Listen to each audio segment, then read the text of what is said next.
Hi there, Smart Drivers. Rick with Smart Drive Test tonight, talking to you about habits that will keep you safe when you're driving, and as well, these habits will ensure that you pass your driver's test first time.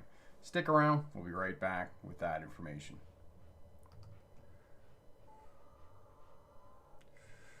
And of course, that didn't work.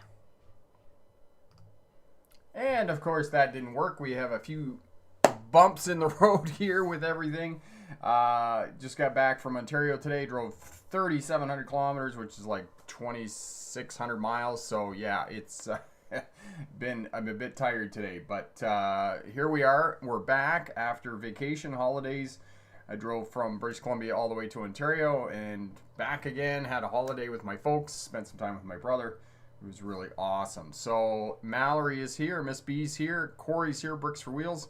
Goose is here in Sudbury. We did go through Sudbury, but we weren't there very long. I think we just went past the little corner of Sudbury, Ontario there, where Goose lives and works. Ben, how are you? And Ben, we've been away because of holidays, and I've been in Ontario. And you're also on vacation yourself right now, so that's awesome that you're tuning in here tonight. And we're back, and spammers are here, so we know that we're doing something right. I was able to pre-book a few lessons before that, so essentially the way we're going to do it here is the way we always do it. I got a bit of a presentation, 10 to 12 minutes on the presentation, and then we'll come back and we'll answer any questions you have about driving, any questions you have about passing your driver's test. And Trenton says that he's taking his driver's test in October. And Ben says he's on holidays, but he's getting paid for it. So I don't know if that really qualifies as vacation if you're getting paid for it. But that's great that you're on vacation and you're getting paid for it. Brilliant. And yeah, we spent some time in Winnipeg as well. Kafla's here. Can I rent a car to take the drive test? You can rent a car from a driving school. You cannot rent a car from like Avis or any of the other rental companies. I was trying to think of one of the other rental companies, but you can't rent one from a rental company. You have to rent a driving school car. Sherry's here from Romulus, Michigan. Ben, I have PTO. Trying to think of what the short form is. Somebody can tell me what the short form means. All right, so let's get over to the presentation here. We'll go through the presentation, and then we'll come back and we'll answer any questions. We'll have a discussion. Some perspective I have on Pay Rick. Excellent. So, yeah, we'll come back, and I have a few ideas about driving. I obviously got some perspective when I was driving on a lot of highway. So we'll talk about that as well. And Hector says, I'm so ready to take my driver's test here in Massachusetts. I'm forced to do driving school. Okay. Oh, paid time off. There you go. Awesome. Thanks for clarifying that, Ben. Why is it, Hector? Just let me know that in the comment there, why you're forced to take driving school.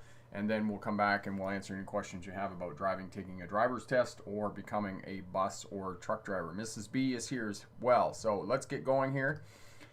Must-have driving habits. One of the must-have driving habits that you have to have for driving is shoulder checking. Do not give up this habit even after you get your driver's license. And I have had a number of people come back to me and say, oh, shoulder checks are pointless. I'm going to give it up as soon as I get my license.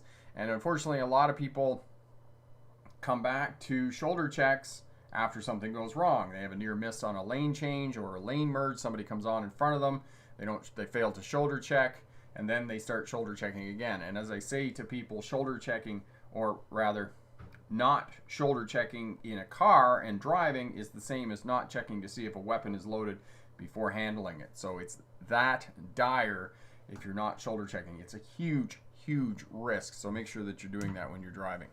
For those of you who are new to Smart Drive Test, my name is Rick August. I was a truck driver in the 1990s. Drove for Greyhound and one of the regional bus lines when I was in Australia in the early 2000s while I was going to university at the University of Melbourne in Australia. Earned my doctorate in legal history in 2006, which is the study of policing, courts, and prisons. And my expertise is in policing as it relates to traffic, oddly enough. And in 2015, after teaching at the university for a number of years, going back teaching truck driving. Excuse me. I started the YouTube channel, the online business, doing consulting, helping new drivers get a license, and providing information here. So this has been wildly more successful than I could have ever imagined in the last little bit. We've turned over 200,000 subscribers and 700,000 views a month, which is just absolutely incredible. New video last week was the 6th and last driving lesson with Ariel. And I'll put up a short video here in the week or so showing you her results on her driver's test. But essentially it was just mock driving test and showing you what was needed for the driver's test and getting her ready for her driver's test that week. So have a look at that if you haven't seen that already.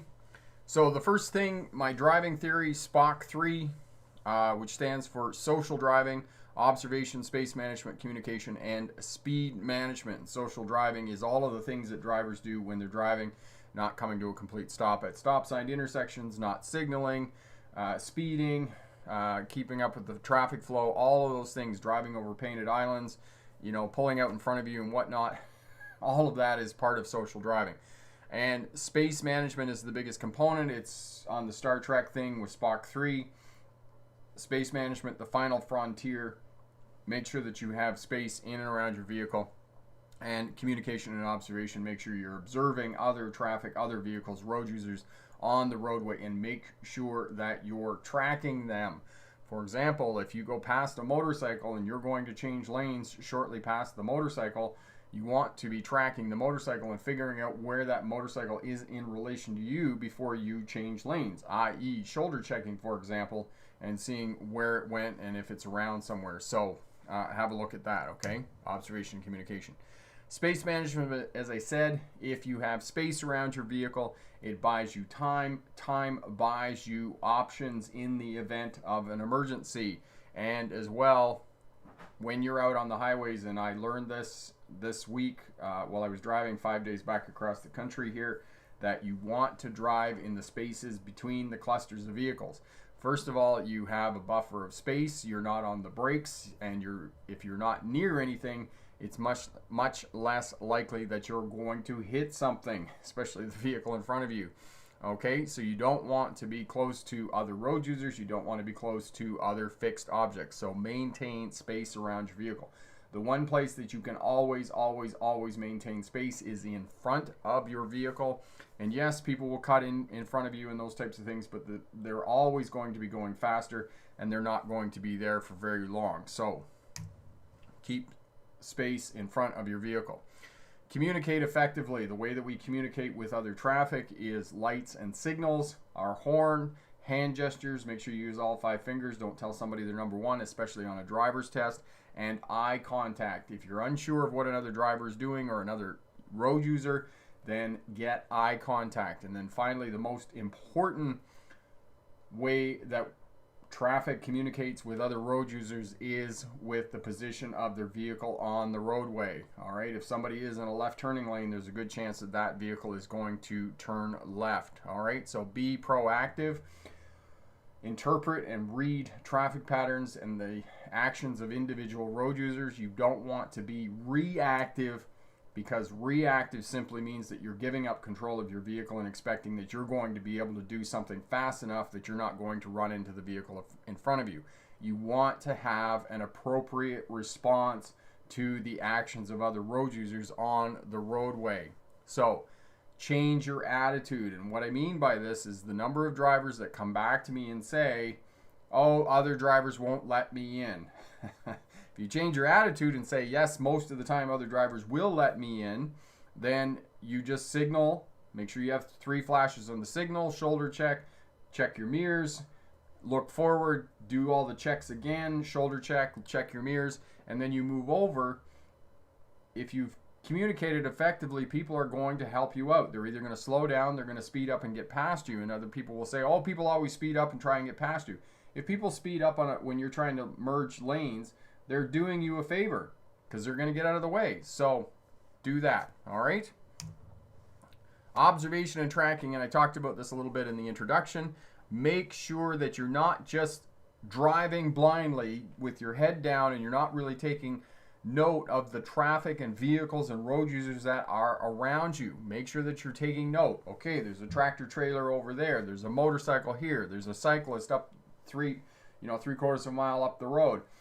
These are the types of things that you need to take into account when you're driving, because if you're going to start making maneuvers, you want to figure out where these other road users are going to be in relation to your vehicle, especially if you're going to be making lane changes or changing the direction of your vehicle. You need to figure out where these other vehicles are.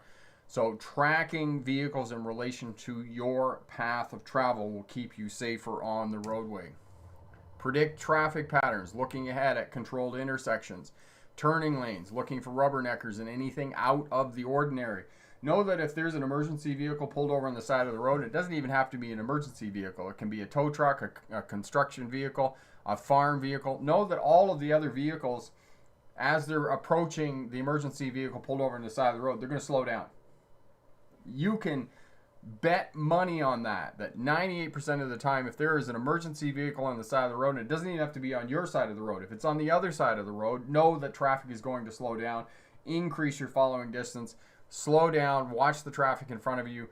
You'll see the spaces between the vehicles get smaller, and when they get smaller, that means that the vehicles are slowing down, and know that you too have to slow down.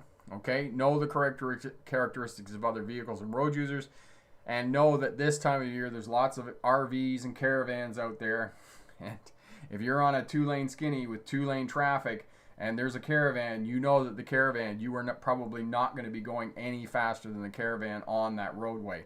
So that's just a matter of course for summer driving. Okay, interpret the actions of individual road users. Look farther down the road. Interpret the vehicle's movements. Same thing today. It was coming through Enderby on the way back home here. Enderby's a small town. It's about 45 minutes up the road.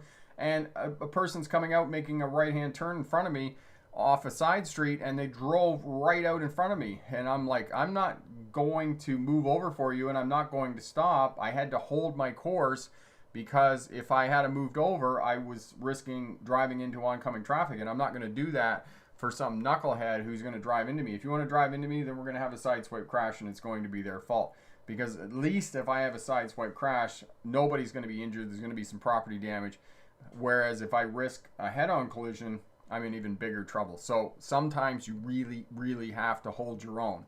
Okay, paying attention to your driving and having patience. Remember, the right of way is never taken, it's always given. All right? Okay, so experiential, develop habits that will protect you.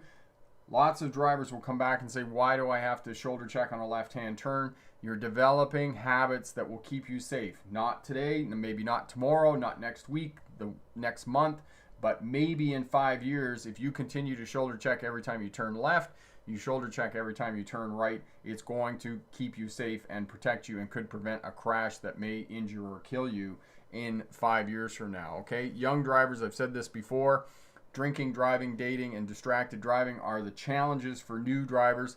All of these are new. You don't have a great deal of experience with any one of these. And then again, communication and observation are important for the purposes of driving, okay? And this is a poll that I did some time ago about why young drivers have a higher crash rate than other drivers. All right, so good luck on your driver's test, and remember, pick the best answer, not necessarily the right answer. All right, so we'll get back here to, bear with me, there we go. Okay, and we're back, and hello, blessed, my friend, how are you? I am awesome. Thank you for welcoming me back. Yes, I was trying to do live streams while I was away. It was not successful. I am in a part of the world where they seem not to have internet connections.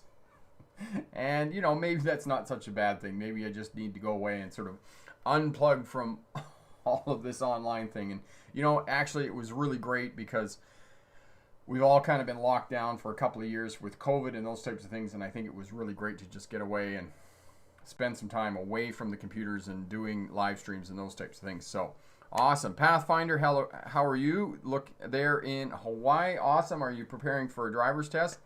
Pathfinder, actually, I recall you were here before, and I think you've already got your license. So strike that last comment there. Crystal, I'm good at my left hand. Hurts a little because of my injury My driving is good. Practicing my driving skills when I do on the weekend. That's awesome. Anything else we can help you with, Crystal? Okay, excellent. Prague. I watched this if you were a licensed driver already. Just curious. Prague, lots of tips on defensive driving that will help you to keep you safe and reduce your chances of being involved in a crash. So it's not just for licensed drivers, it's also the habits, skills, abilities, and techniques that you need to be able to drive safely and significantly reduce your chances of being involved in a crash. Trayer, at an intersection. Oh, that's not working. Trying something here and it's not working out for me. There we go.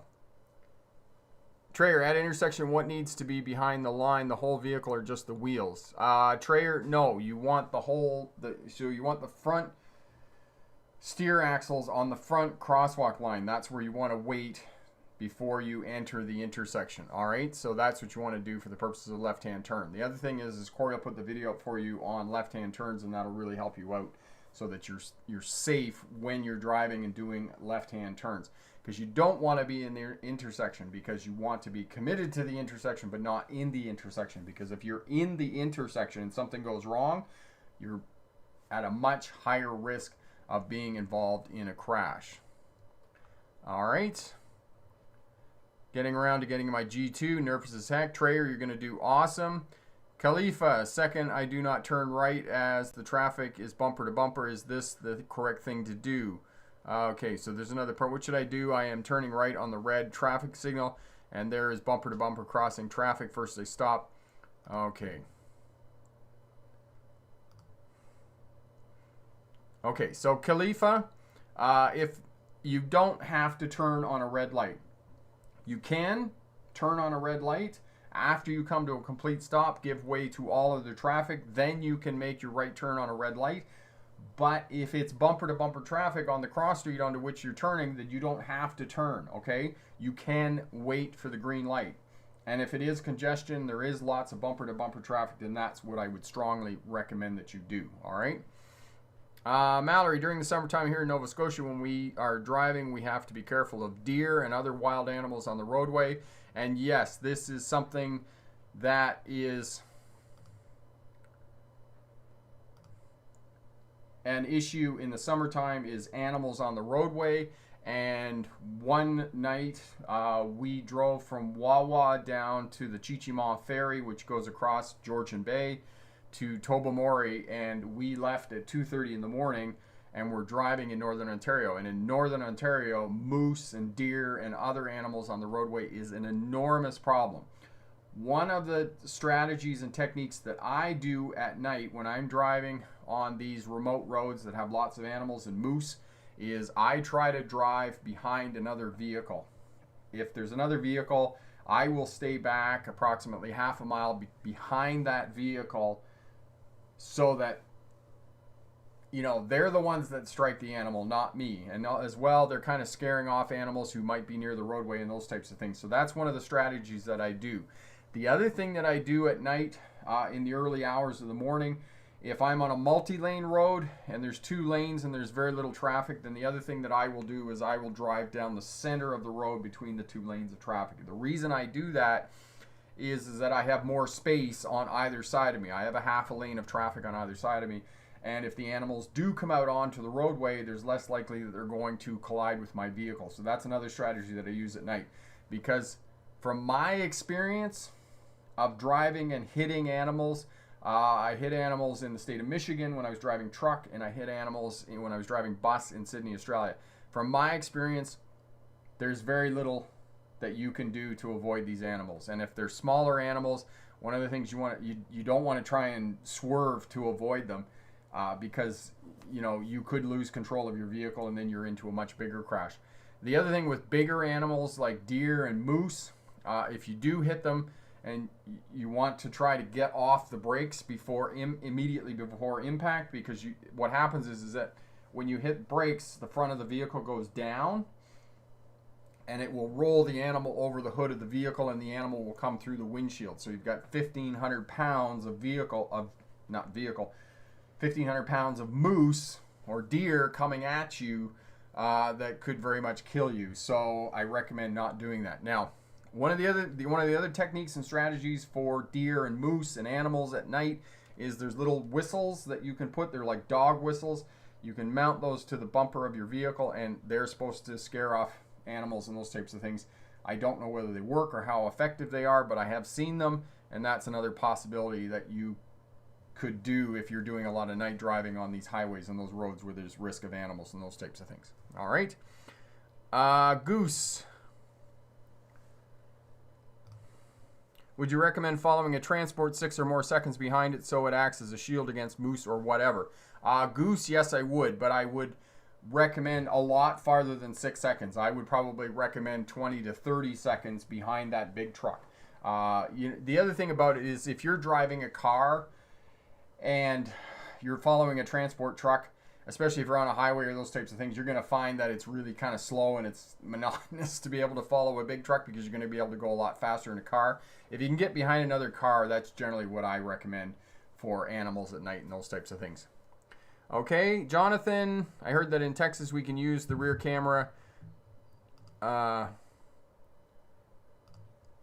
We can use the rear camera to help with parallel parking and reversing on the driving test. They don't know if that's true. Jonathan, you can use the backup camera, and Corey will put up the video for you on the backup camera. You can't use it as your primary line of sight. You can use it the way that you use your mirrors. So check your mirrors. Okay, check your backup camera, but you still have to be looking through the rear view, the rear window when you're backing up. Okay, so but what I say to students and new drivers, people that have backup cameras, is to check it as you would your mirrors. So just to have a glance and then be looking out through the back window and whatnot for the purposes of the driving test. Okay, and it's like that in every state, every province in Canada, every state in the United States for backing up. Okay. Jane.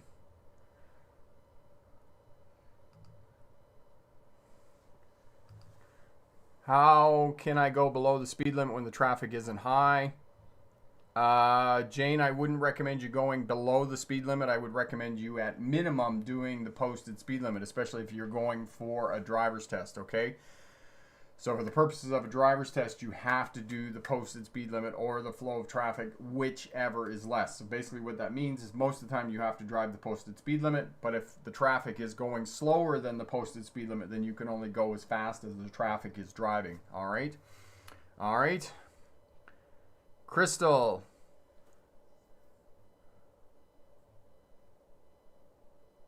All right.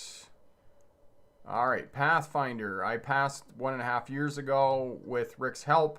I'm still blessed watching him and learning a lot from Rick. Guys, like and I subscribe. Excellent. Thank you so much for that endorsement. That's awesome. Pathfinder, thank you. Sarah, are you like located in South Shore? Sarah, no, I'm in the interior of British Columbia. Okay, so that's where I am here in Vernon, British Columbia. Richie, have you ever witnessed a pedestrian crowding the street but other cars don't yield to them? Yeah, I've seen all kinds of things on the roadway and definitely seen pedestrians are cars that don't give way to pedestrians, but that is definitely something that you should do because you don't want to risk striking a pedestrian. Now, keep in mind, right, you've got the right of way and the pedestrian steps out in front of you. Sometimes there isn't anything you can do. You got to do what you can to get around them and those types of things. But if you can give the right of way to pedestrians, then do the best that you can to give the right of way. And minimum, 3 feet of space, 1 meter of space between your vehicle and a pedestrian. And same thing for cyclists and riders and those types of things. All right.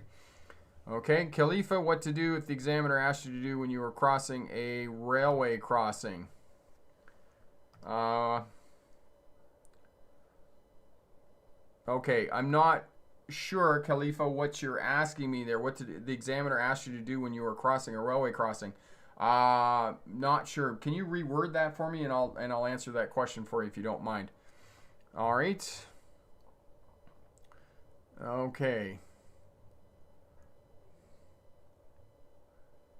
Excellent.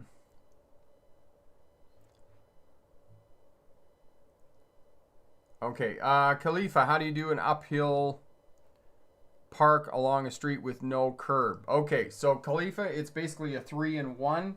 Every parking on a hill is towards the shoulder of the road except uphill with a curb. So think of uphill with a curb.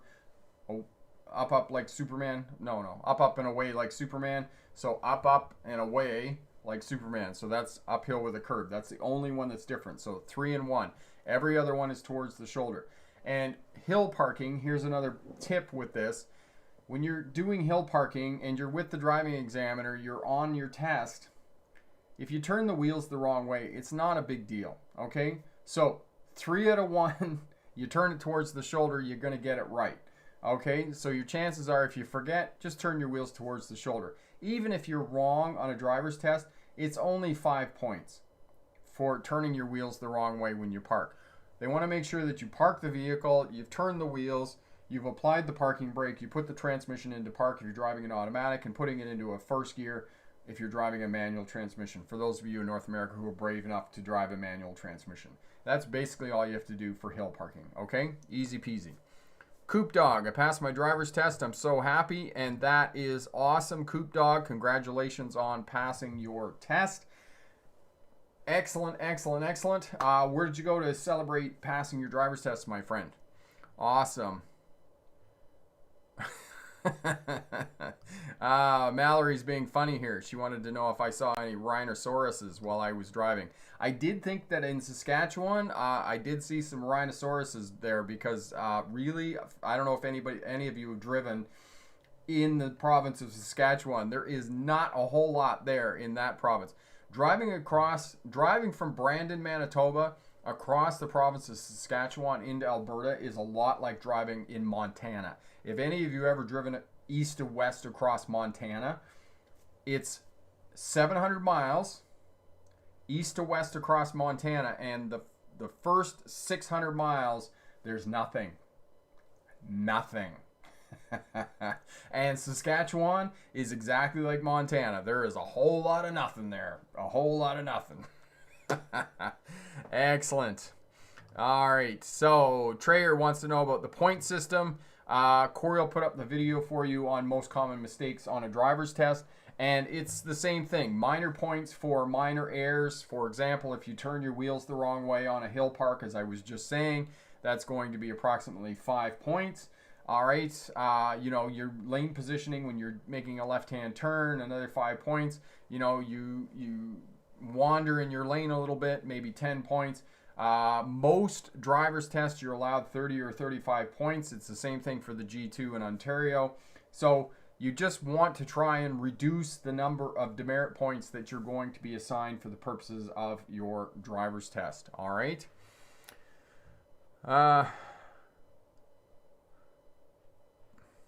Okay, I'm just trying to find another. Beanish, if a pedestrian is walking alongside the sidewalk on the road, no way near the crosswalk, what should we do? Shall we go slowly behind them, or can we pass them? How can we make them aware of us? Okay, so Beanish, if there's a pedestrian and you can't get around them safely without going into oncoming traffic or those types of things, you just, not like, don't come right up on them. But, maybe a couple of car lengths back, you can just tap your horn so that they're aware that you're there. Most of the time, pedestrians, if they're not wearing any headphones or any obstruction to their hearing, they will be able to hear you coming because cars make a lot of noise as they're approaching. But if you're unsure what the pedestrian's doing or where the pedestrian is going, then just tap your horn. Don't just beep beep, and just make them aware to your presence. That's one of the things that you can do, and that will help you out, okay? For sure. Caleb, thank you, Mr. Rick, for all your videos. You are most welcome, my friend. We are so happy we can help you out and provide these videos, this information that will give you the skills, abilities, and techniques to drive your vehicle safely and to be able to pass your driver's test and be a safer, smarter driver. And Corey's put up the video for top 10 automatic fails and top 10 most common errors on a driver's test, okay? Zacharias, hello, teacher. Hello, my friend. How are you? Awesome. Ben says he passed, missing only 6 points on his third time for his driver's test. Excellent. Okay, so Jane says that she's turning right and she's waiting for a gap. She's trying to figure out the gap, but unfortunately people behind her get impatient and they honk. And I know that for new drivers and some drivers that have anxiety or around driving, that other drivers honking at you can really upset you. It really throws you off your game. And don't think that you're alone when this happens. And unfortunately, it is going to happen, especially, unfortunately, when you're learning to drive. It's tough, but you really have to focus on what you're doing, knowing what you're doing, going when you're comfortable. The other thing that I would suggest is, so that you're more comfortable, more confident when you're making right-hand turns, or you're learning how to turn and do these complex maneuvers when you first start out in learning to drive, go to a less congested area. Don't go out onto busy multi-lane streets and try and do right turns and left turns at complex intersections and whatnot. Go into a residential area somewhere that you can practice your right and left turns. Because understand that when you're doing left-hand turns, you're doing right-hand turns, it's complicated. There's a lot of stuff going on. You're working on observing, you're working on making sure that you've got the signals on, you're shoulder checking, you're looking around, you're trying to manipulate the steering wheel, you're trying to get the vehicle to go in the right direction, the right path of travel.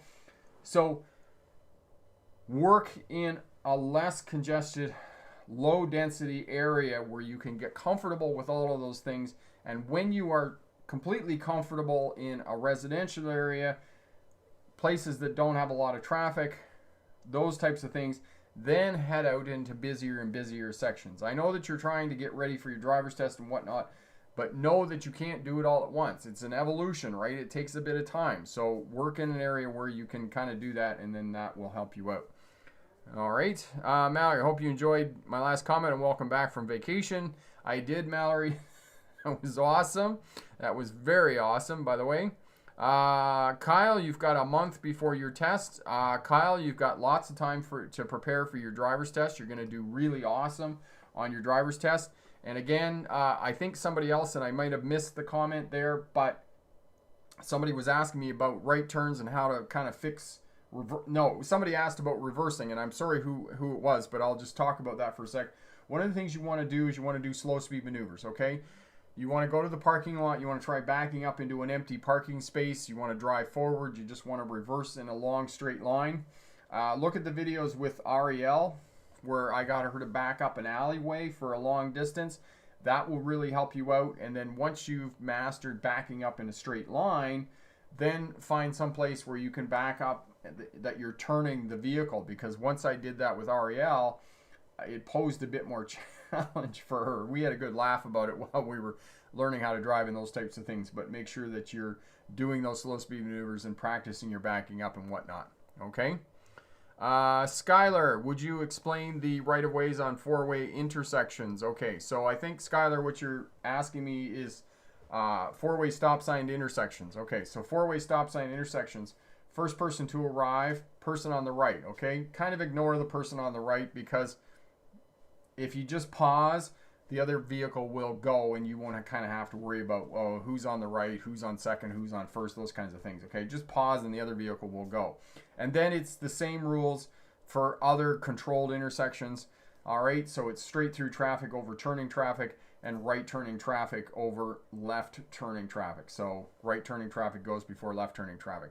The other thing that I suggest for anybody who's having challenges and difficulty at four-way stop sign intersections is to simply go down to an intersection that there's a four-way stop sign intersection and stand there at the corner and just watch the vehicles going through the intersection.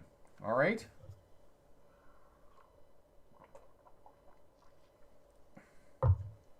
When traffic is busy at four-way stop sign intersections, the cross traffic will take turns. All right, one lane of traffic will go, the other lane of traffic will go. And if there's two vehicles on the same street that are turning left, the two vehicles can turn left at the same time, unless it's an offset intersection. But as I said again, make sure that if you're preparing for your driver's test, you're practicing in and around the area where you're going to be taking your driver's test. Okay, so know all of that for the purposes of your driver's test. Zacharias, I bought your defensive driving course. I learned a lot. Thank you. And Zacharias, thank you so much for that endorsement. I'm really glad that you found the defensive driving course really helpful over at the Smart Drive Test website. A lot of really good information in the defensive driving course that will significantly reduce your chances of being involved in a crash. And again, help you to drive more confidently on highways and cities and areas like that, and know what kind of different kind of crashes there are. The other thing for new drivers, make sure you head over to the Smart Drive Test website and check out the Pass Your Driver's Test First Time course package. Course that will guarantee that you pass your driver's license first time, as well as a bonus. We throw in both the defensive driving and winter driving courses smart. You can pick that up for about $37 US. Corey will put the link up for you. Head over to the Smart Drive Test website and check that out. Asthma. Okay, so you've got a question here. Okay, so you retracted that. Okay, Kyle, the straight through has right of way over the left hand, right? Yes, that's correct, Kyle. Yankee, how can we judge a car's speed distance? We plan to make a right turn as traffic travels from the left. All right. Okay, so Yankee, one of the things you want to do in terms of determining gap and determining safe gap is that if, depending on the size of the intersection, most left-hand turns are going to take you kind of 6 to 8 seconds for you to enter the intersection, make your left-hand turn, and clear the intersection safely. So one of the skills and techniques that you need as a driver is that you need to be able to kind of judge distance, how far away is that vehicle, and how big is that gap. That's what you need to do as a driver to be able to do that safely. As well, Corey will put the video up for you on how to judge gap.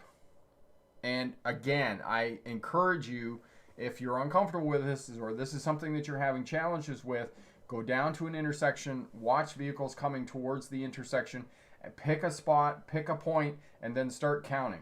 1001, 1002, 1003, 1004, and then get that kind of 6 to 8 second gap. If you spend a little bit of time on this and you spend a little bit of time practicing this, you're going to get this skill in place, and this will really, really help you out in terms of your driving and being able to pick that gap. The other piece of learning how to judge gaps safely to make your left-hand turns and your right-hand turns is to go out with a veteran driver, okay? Because they've already got this skill in place, and they can kind of help you out and kind of mentor you through this. If you're going to go on a left-hand turn, for example, they can say, no, there isn't enough space, and you can kind of get the feel for that. And I would also encourage you, and I would encourage anybody else who's going for a driver's test, work with a driving instructor, okay? Because they can really, really help you out with this.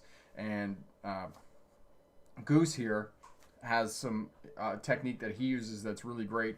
We'll get students out at a stop sign intersection, and you'll help them learn how to judge gap and determine that kind of 6 to 8 second gap that you need to make a turn safely.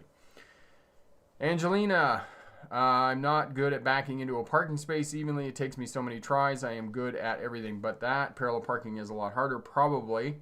Yeah.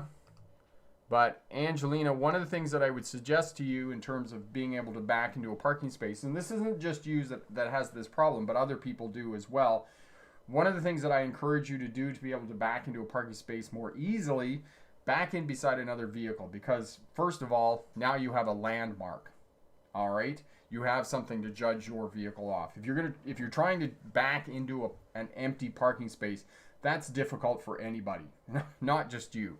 The other thing that I suggest, most cars that you're going to be driving are going to have backup cameras. By all means, glance at your backup camera, have a look at that. And the other thing is, when you're backing up into the parking space, and one of the things that I do to be able to see the lines on the road, or lines on the pavement rather, in the parking space, is to lean forward, kind of sit up in the seat and look down in the mirror, and you'll be able to see the lines there on the thing.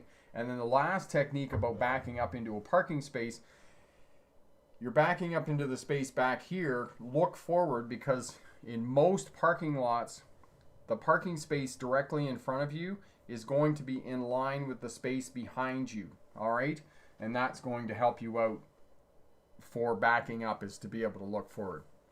Okay, excellent, Crystal, and thank you for all your videos you put up, Rick. They're very helpful to me, and that's awesome, Crystal. We're so happy that we can help you out with the information that we put out in the videos and get you a license, get you driving, get you going. That's really great. Thank you for that. Okay, Ben. Hey, Rick. Is there any circumstances I don't have insurance on my dad? And my dad has trouble breathing while he's driving. Am I able to drive him to urgent care hospital? Ben, I don't know. Just if you're over 25, most of the time if you're over 25, then you're automatically insured in somebody's vehicle. But I think if you have a car and you're driving and you're insured somewhere else, in the event of an emergency, you can either drive them, or if it's a big emergency, then sometimes it might even be better just to call the ambulance if that's what happens.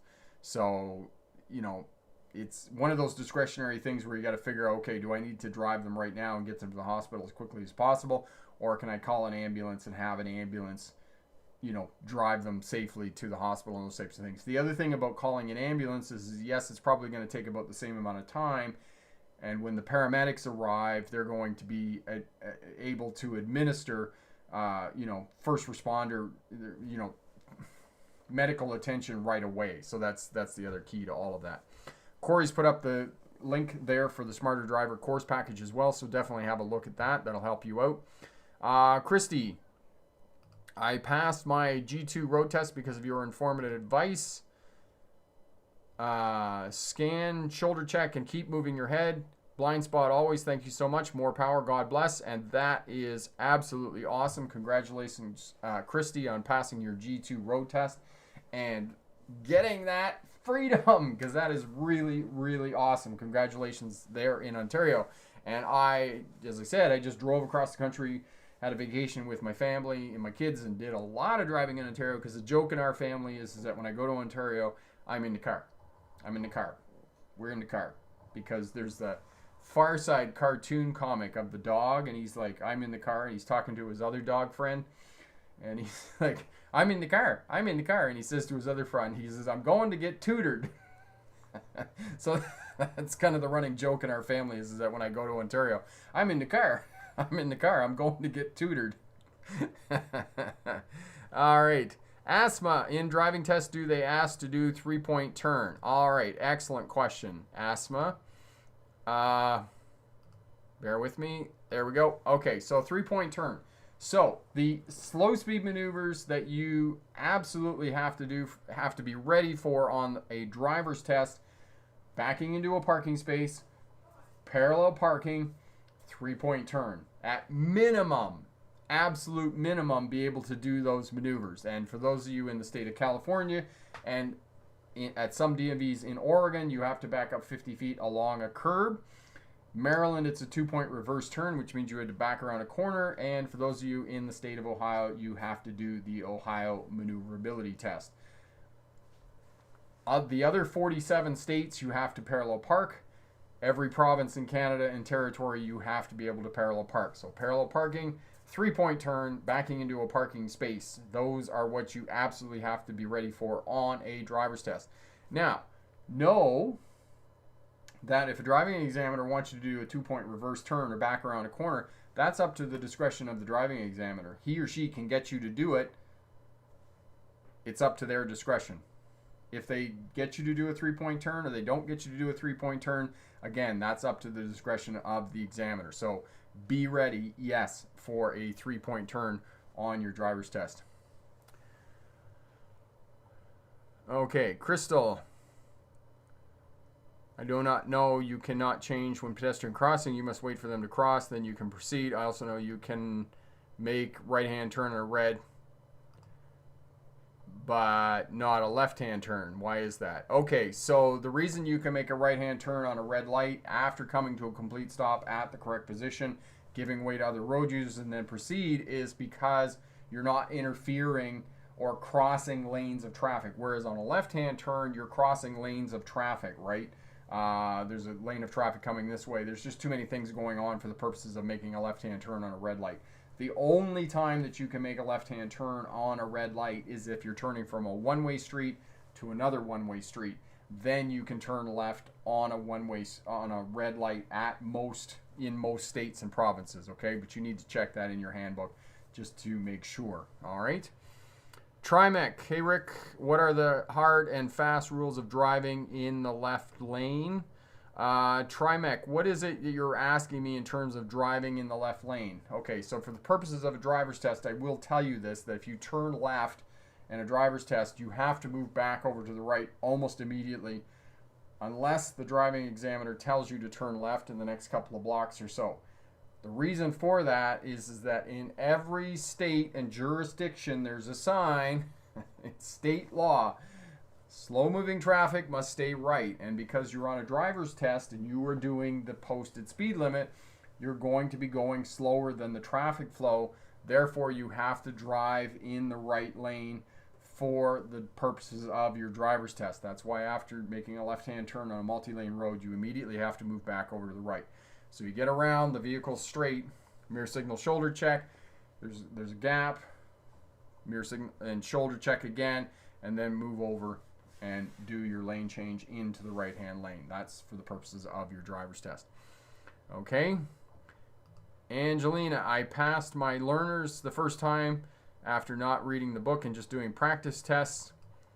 Found your site half an hour before and followed your advice about picking the best answer. Yes, awesome, Angelina. I'm really glad that you didn't read the driver's handbook from cover to cover, because woo, is that thing boring. Boring. Written by bureaucrats. Not really, not a whole lot of levity, that kind of little bit of humor, things that kind of give you a break when you're reading and those types of things. So, yes, awesome. Goose, a few of the examiners here in Sudbury require people to do both reverse and forward parking. Okay, awesome. That's really good to know. So know that, and that's probably not just in Sudbury. That's probably other places as well, that they're going to get you to do pulling into a parking space and backing into a parking space. And for the purposes of your driver's test, when you go into the DMV, unless signs prohibit it, back into the parking space. That way you can drive out. Because remember, the first 5 minutes of your driver's test is the most important because you're nervous, right? And you don't want to be backing out of the space, because that's just going to increase your anxiety. So you want to drive out left or right. Make sure that you signal out of the parking space. That way you're going to have a good start to your driving test, and that's really what you want. So show up 20 minutes to a half an hour before your driver's test. Come into the parking space, back into the parking space.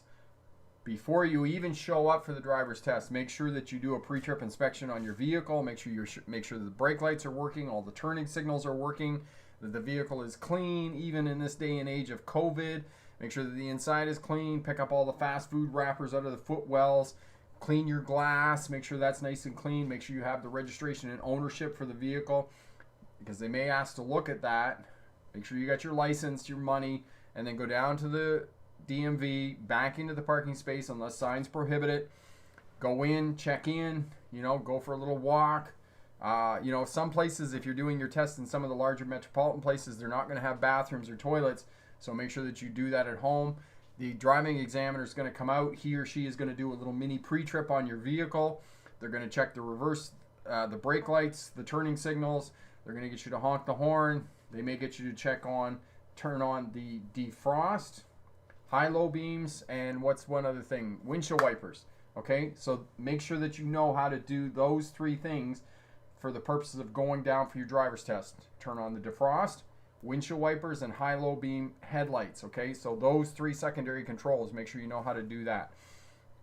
And then basically they just tell you to get going, okay, and make sure that you're doing your driver's test and follow instructions of examiners. Okay, and one other tip for doing your driving test: if you miss a direction for whatever reason,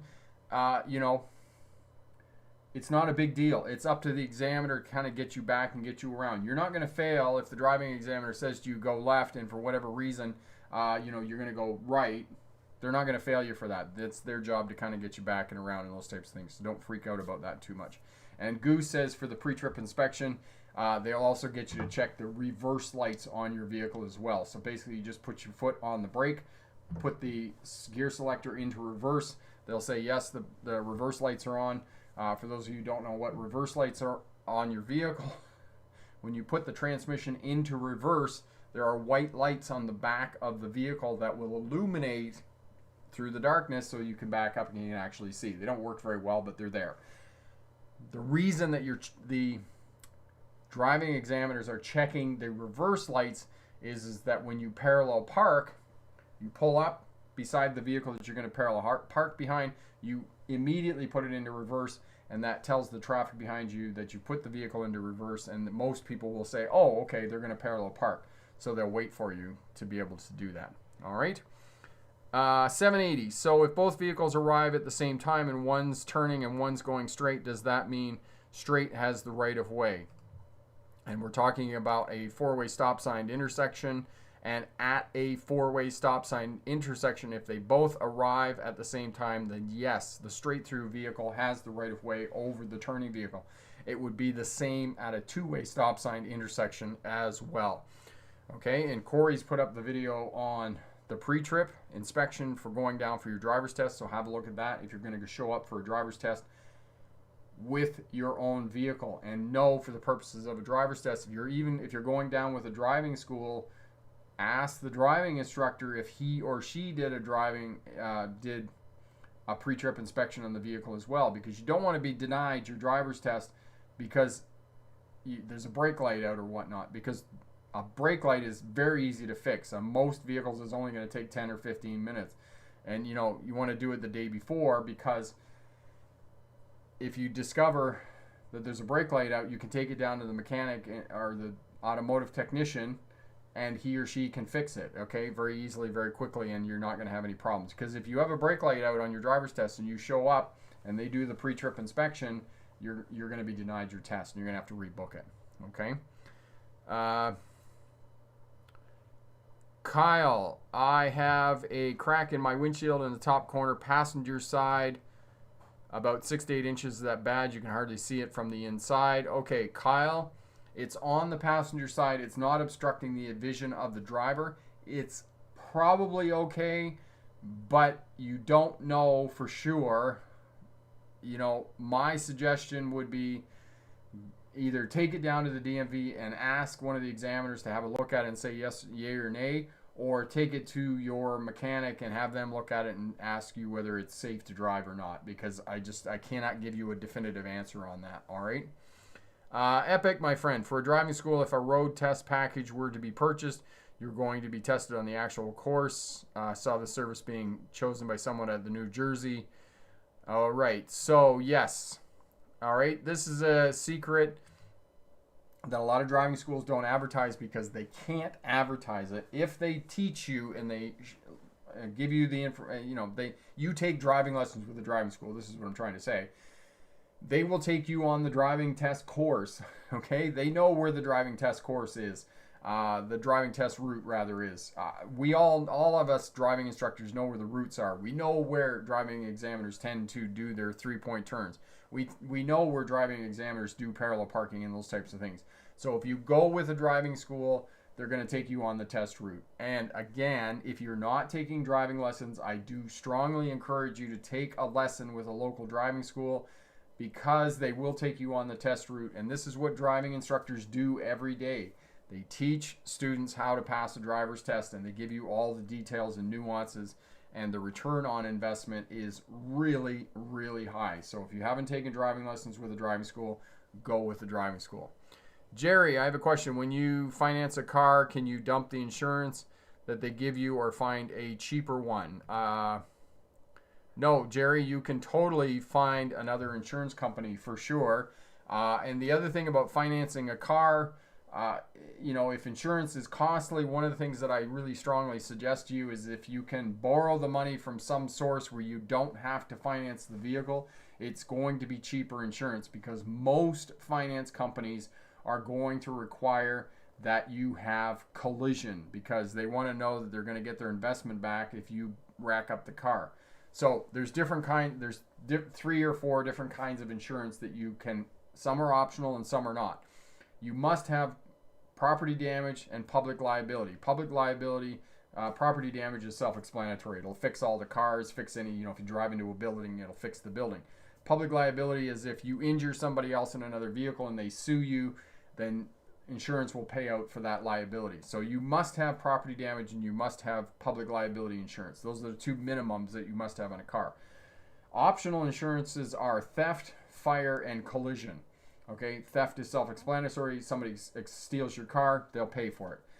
Fire, if your car catches on fire, they'll pay for it to have it repaired. And then collision is if you go down the road and you drive into a hydro pole or a utility pole, then the insurance company will fix it even though you were at fault. They will fix it. But collision, you put collision on your insurance, now your car insurance is twice as much.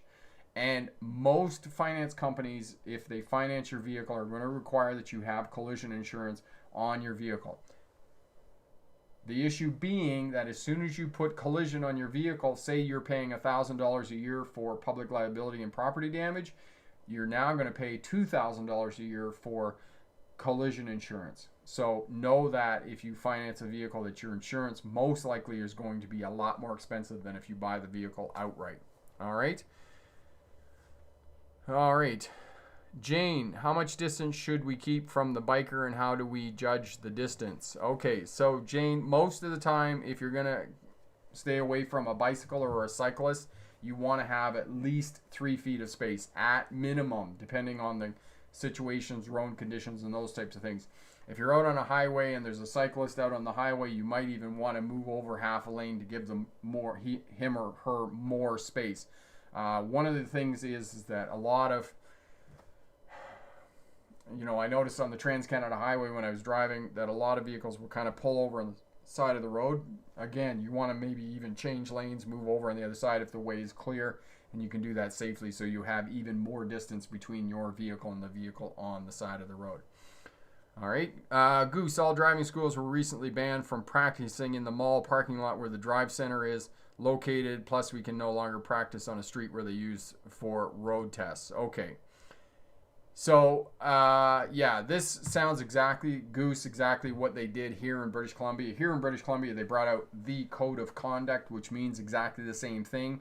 During business hours, we cannot practice in DMV centers, and we cannot practice on the test routes where the examiners are practicing, which, for most of us as driving examiners, that's more or less common sense, right? Because the DMV, the examiners are using the parking lot during the daytime, obviously, and they're on the test routes. So you don't want to be on the test routes interfering with those students and examiners that are conducting tests, right? I mean, that kind of common sense. But as you and I both know, common sense ain't so common. So here in British Columbia, they brought out the Code of Conduct, which is basically, you driving instructors who aren't exactly at the top of the gene pool here, maybe you shouldn't be doing this. And if you do this, we're going to, go, do, I don't know, whatever they do. I don't think they have a lot of way of policing it or, enforcing it. There's not a lot of teeth in it, but it is, they send it out with every mailing, every application for your new driver's license and those types of things, right? So you can't do it during business hours. And, we wouldn't do it during business hours anyway because we're interfering with them. So there we go. That's my 2 cents worth. 780. So if both vehicles at the same time and one's turning and one's going straight, does that mean straight has the right of way? Yes. 780, straight through traffic, always has the right of way over turning traffic. And then it's right turning traffic over left turning traffic. So that's the way that works. Mallory, can you please explain why some people like to double park in a parking space?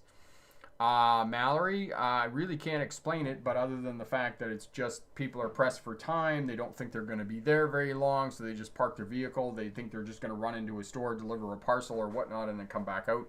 So that's one of the reasons why a lot of people do that and whatnot. Okay, Jonah, do you have any tips for the advanced road test in Alberta? Jonah, scroll back up through the comments here and have a look at top 10 most common mistakes on a driver's test and top 10 most common mistakes as well. Automatic fails and most common mistakes are the 2 videos that you're looking at. Goose, road rules are the same no matter what streets you use and parking is parking. Yes, and that's true, okay? Excellent. So lots of people are weighing in on double parking. That's awesome. Evan, how do you change lanes going either uphill or downhill without sliding? I'm not sure what that is. Maybe send me an email or leave a comment down in the comment section there. Evan will answer that for you. I'm going to wrap it up there. Make sure you check out the Pass Your Driver's Test course package over at the Smart Drive Test website. We throw in the bonus winter and defensive driving courses smart, and before you know it, winter is going to be here, so that'd be really good to brush up on your skills and abilities for winter driving. That's a couple of months around the corner there. So have a look at that as well. Congratulations to everybody who's passed a driver's test in the last couple of weeks. Good luck to all of you who have a driver's test coming up here in the next week or so. If you have any questions, send me an email. Leave a comment down in the comment section there. Hit that thumbs up button. And I'm back. Lots of great information coming. Lots of great videos. And thank you for your support. Thank you for being part of the Smart Driver community. And remember, pick the best answer, not necessarily the right answer. Have a great night. Bye now.